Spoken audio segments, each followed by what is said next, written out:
Coming up on today's episode of Airborne Unlimited, Utah GA community under fire from Ogden Airport decision makers. Also, CBP AMO P-3 cruise partners seize 24 tons of narcotics in 2Q 2021, and iconic Bell H-1 military aircraft surpasses 400,000 flight hours. Thank you for joining us. I'm your host, Kimberly Kay. We have a packed episode with the latest news stories you don't want to miss.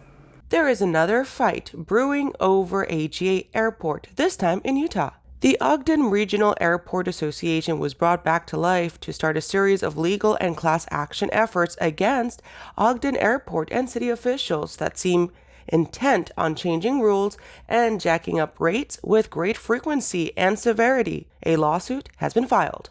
ORAA is protesting changes in hangar leases and prices, and the rules under which they work with the pilot owners. The organization believes that it is the intent of the airport to take over some 200 hangars and FBO operations from their owners via exorbitant price increases in leases, changing signed leases outside of terms agreed to, and a move to allow the airport to take over hangars for any reason at any time. Hangar lease fees have reportedly skyrocketed by a factor of 4 in just the last 2 years. Fees for parking, aircraft landing and tie-down, and security badges have increased as well. Airport managers state that the airport is losing $300K per year, but ORAA claims that the government records requests disapprove that, and instead, the airport is profiting by $1.5 million per year. A GoFundMe site has been established at the site you see on your screen. More news after the break. At Diamond Aircraft, innovation is in our DNA.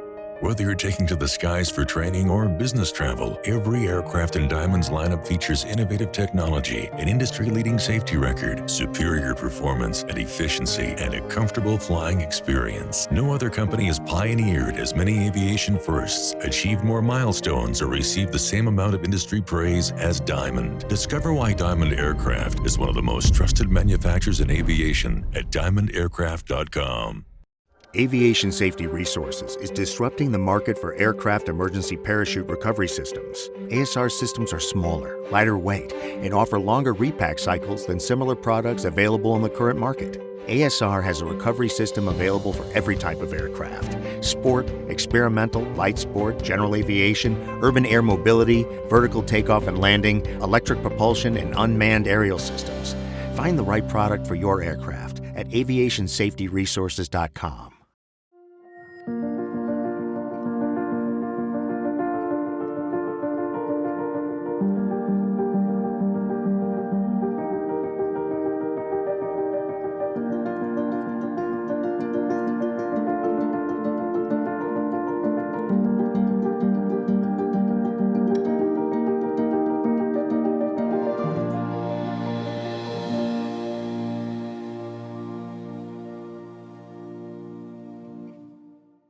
Welcome back.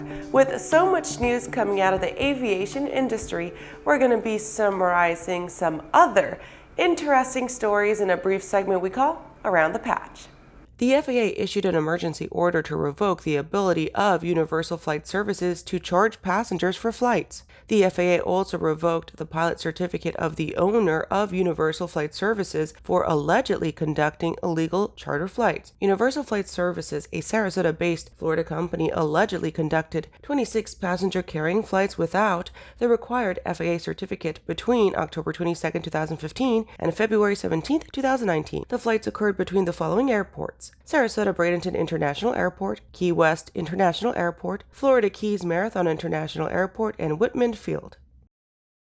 5 spacecraft are now docked at the space station, including the SpaceX Crew Dragon, the Cargo Dragon vehicles, Northrop Grumman's Cygnus 15 resupply ship, all 3 from the United States, and Russia's Progress 77 resupply ship and Soyuz MS-18 cruise ship. While the ISS was traveling more than 250 miles over the South Pacific Ocean, a SpaceX Dragon cargo spacecraft autonomously docked to the space-facing side of the orbiting laboratory's Harmony module at around 5:09 in the morning on Saturday, June 5th.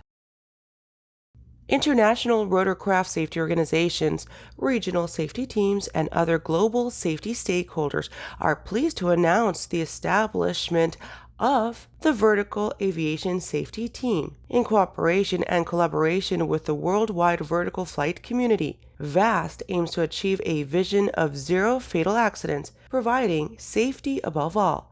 In pursuit of that vision, VAST will use data-informed, consensus-based approach to better harmonize, coordinate, and implement global safety information, resources, and programs, and to support regional safety efforts.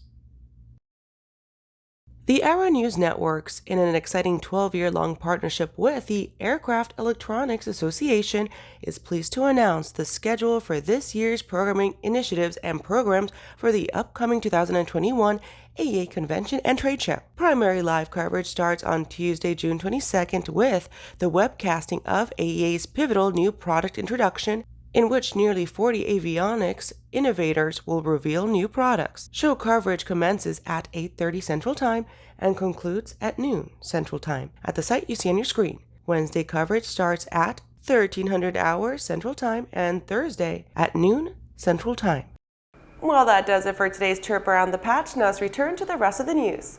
It's been a busy 2021 so far for CBP's AMO, Air Marine Operations, National Air Security Operations Center, P-3 Long Range Tracker, and Airborne Early Warning Crews partnered with federal authorities to disrupt the smuggling of 24 tons of narcotics between January 1st and March 31st in narcotics transit zones, denying transitional narcotics traffickers nearly $900 million in illicit proceeds. During the second quarter of fiscal year 2021, AMO P-3 crews worked with federal and international partners to seize 47,000 pounds of cocaine and 1,000 pounds of marijuana. The air crews flew more than 1,900 total flight hours, and 81% of those flight hours occurred in partnership with Joint Interagency Task Force South. National Air Security Operations Center P-3 capabilities continue to prove essential to the United States Third in Command operations, contributing to an increased law enforcement presence in narcotics transit zones. This partnership bolsters the effectiveness of U.S. and international law enforcement by sharing information and intelligence to increase interdictions. AMO has two P-3 National Air Security Operations Centers located in Jacksonville, Florida, and Corpus Christi, Texas. These P-3 aircraft operate throughout North, Central, and South America. Our last top story of the show coming up after these messages. Well, hello, fellow pilot. I'm John King. And I'm Martha King. You know, we've all had our flying lives disrupted lately. Well, King Schools is here to help you stay up to date with courses that you can access on your desktop, iPad, or iPhone. If you'd like a refresher or just want to expand your aviation horizons, we have a course for you. So head over to kingschools.com/Rusty today for details. When adventure is calling, the Bori by Aero Volga is the plane you need to answer the call. Bori's composite design is simple, reliable, and economical, with impressive performance and no gimmicks. Designed for the wilderness and proven durability in a flight around the Arctic Circle, the Bori has what it takes to handle your next adventure. Featuring 2 large cargo compartments, a comfortable modern cockpit, and a Rotax 912 power plant, the Bori Amphibian is now available in Canada. Experience the Bori for yourself at flightsimple.com. Affordable and economical, Pipistrel is proud to present the Alpha Trainer.